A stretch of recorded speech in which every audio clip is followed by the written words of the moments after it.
Assalamualaikum warahmatullahi wabarakatuh. Di sini kami dari kelompok 3 akan menjelaskan tentang pencemaran, manfaat, dan potensi laut bagi kita. Sebelumnya, perkenalkan, nama saya Tedisya Jayanti dengan NIM 05 Pendidikan Geografi Angkatan 2021 dari Universitas Muhammadiyah Purwokerto. Saya Gina Kirana dengan NIM 08 dari Angkatan 21 Prodi Pendidikan Geografi Universitas Muhammadiyah Purwokerto. Saya Muhammad Fasalam Hangito, NIM 02 dari Angkatan 21 Prodi Pendidikan Geografi Universitas Muhammadiyah Purwokerto. Perkenalkan, nama saya Muhammad Edi Imron dengan NIM 04 Angkatan 21 Prodi Pendidikan Geografi Universitas Muhammadiyah Purwokerto. Di sini kami akan menjelaskan tentang tugas oceanografi. Yang selanjutnya ada manfaat laut. Laut memiliki banyak manfaat, khususnya bagi bumi dan bagi kehidupan manusia. Jika tidak ada laut, maka dapat kita bayangkan hal-hal apa yang dapat terjadi di muka bumi kita ini. Adapun manfaat laut bagi bumi, yaitu 1. Laut memiliki peranan yang sangat penting dalam mengontrol iklim di bumi dengan memindahkan panas dari daerah ekuator menuju ke kutub. Angin yang membawa uap merupakan sumber untuk terjadinya hujan di daratan atau di lautan itu sendiri. Yang kedua, ada arus laut dapat memperbaiki keadaan iklim di daerah-daerah yang didatangi arus tersebut. Dengan adanya laut dangkal, apa yang disebut iklim laut, di mana pula iklim ini tidak terjadi temperatur dan kekeringan ekstrim. Dan yang ketiga, arus dingin sering menyebabkan terjadinya iklim gurun, seperti arus Benguela menyebabkan terjadinya gurun Kalahari, arus Humboldt atau arus Peru terjadinya gurun Atacama. Demikian pula arus Kamari yang menyebabkan gurun Sahara dan arus Australia Barat yang terjadinya gurun Australia dan lain-lain. Adapun manfaat laut bagi kehidupan manusia, yaitu 1. Sebagai sumber pangan. Lautan merupakan tempat hidup hewan dan tumbuhan laut. Ikan dan rumput laut yang umumnya kita konsumsi berasal dari lautan. Para nelayan juga menyambung hidup dari lautan yang berupa ikan yang sering kita konsumsi. Yang kedua, sebagai sarana transportasi. Benua, negara, provinsi hampir semuanya terpisahkan oleh lautan, dan lautan pula sebagai media transportasi di laut. Sarana transportasi ini berdampak besar pada kehidupan, berupa kapal yang saat ini beroperasi di laut. Yang ketiga, sebagai tempat rekreasi. Laut dapat menjadi salah satu alternatif tempat untuk rekreasi. Pemandangan di laut yang didominasi warna biru dengan angin semilir bisa menjadi solusi terbaik untuk menghilangkan penat dari aktivitas keseharian. Yang keempat, sebagai sarana olahraga. Surfing atau berselancar merupakan salah satu jenis olahraga di laut dengan memanfaatkan gelombang laut. Ombak yang besar menjadi daya tarik keindahan lautan Indonesia dan sebagai tempat sarana olahraga bagi mereka yang senang melakukan selancar. Dan yang kelima, sebagai sumber mineral dan pertambangan. Lautan juga merupakan salah satu penghasil produk tambang seperti minyak dan mineral bumi lainnya. Banyak sekali hasil tambang yang kita peroleh dari laut, namun perlu juga diperhatikan sebelum melakukan penambangan apakah dapat merusak lingkungan dan ekosistem di lautan itu tersebut atau tidak. Secara geopolitik, Indonesia punya peran strategis karena berada di antara benua Asia dan Australia, serta di antaranya Samudra Pasifik dan Samudra Hindia. Sehingga Indonesia menjadi poros maritim dunia pada perdagangan global yang menghubungkan kawasan Asia dan Australia. Potensi lestari sumber daya ikan laut diperkirakan sebesar 12,54 juta ton per tahun yang tersebar di perairan Indonesia. Perairan Indonesia juga menyimpan potensi sumber daya non-hayati dan yang melimpah. Masih banyak wilayah perairan Indonesia yang memiliki potensi ekonomi namun belum terkelola secara memadai.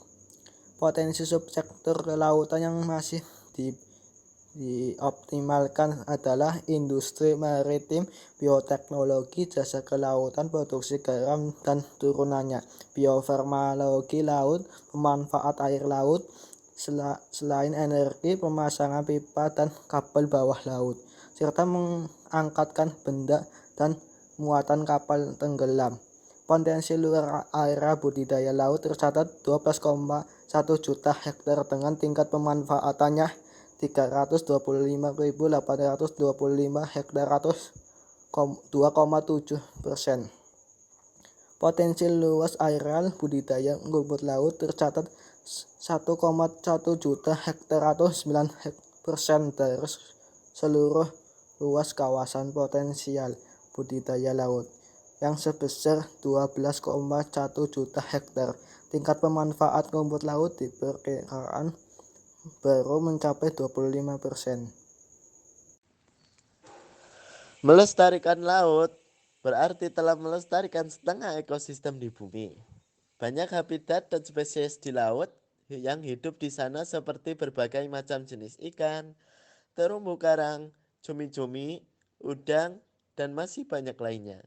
Jadi, apakah kamu sudah coba melestarikan laut sebelumnya? Laut adalah ekosistem yang paling besar di bumi. Ekosistem di laut yaitu sebesar 71% dibandingkan dengan ekosistem daratan yang hanya 31%. Laut berfungsi untuk mengatur kadar suhu di bumi. Karena laut dapat membawa suhu panas dari daerah khatulistiwa ke daerah kutub dan begitu pula sebaliknya. Apabila kita menjaga lingkungan dan laut dengan baik, maka suhu di suatu wilayah akan stabil. Nah, kalau kalian bingung harus mulai dari mana untuk melestarikan laut, berikut ini ada 8 cara untuk melestarikan laut yang bisa kamu lakukan dari sekarang.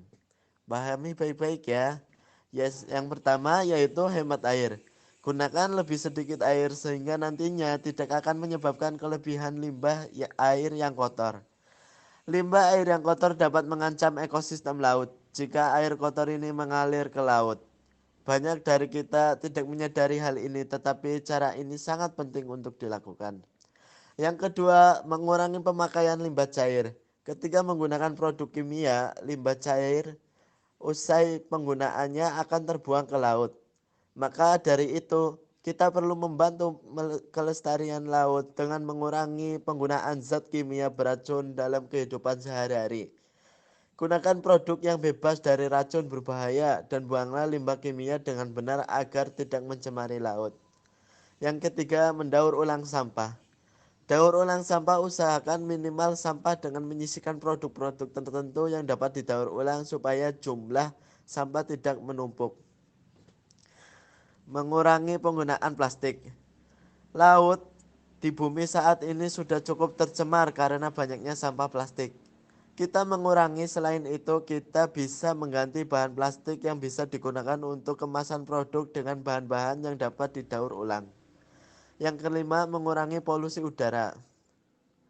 Polusi udara mengakibatkan hewan-hewan dan tanaman-tanaman laut bisa mati karena perubahan suhu yang ekstrim.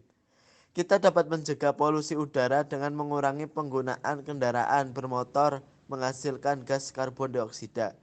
Sebagai gantinya, gunakan transportasi umum yang tersedia, berjalan kaki atau bersepeda.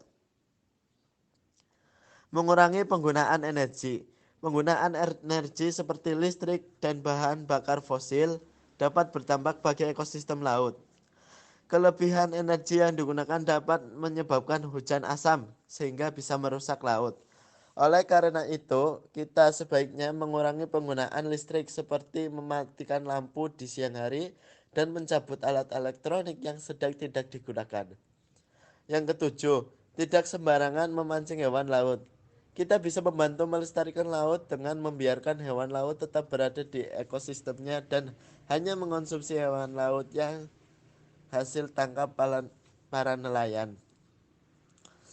Yang kedelapan, mencoba kelestarian habitat laut. Kita dapat melestarikan habitat laut dengan menjaganya secara hati-hati dan tidak menggunakan bahan berbahaya ke laut, seperti bahan peledak atau zat kimia berbahaya. Setelah mengetahui cara-cara merawat laut, kamu bisa mengubah kebiasaan-kebiasaan sehari-hari yang dapat membantu melestarikan laut. Laut adalah ekosistem penting yang perlu dijaga keseimbangan alamnya. Oleh karenanya, sebaiknya kamu harus aktif merawat laut ya. Sekian dari kami. Bila teman-teman ingin masuk ke pendidikan geografi Universitas Muhammadiyah Purwokerto, kalian bisa melihat info lebih lanjutnya di akun Instagram BMB UMB. Sekian dari kami. Wassalamualaikum warahmatullahi wabarakatuh.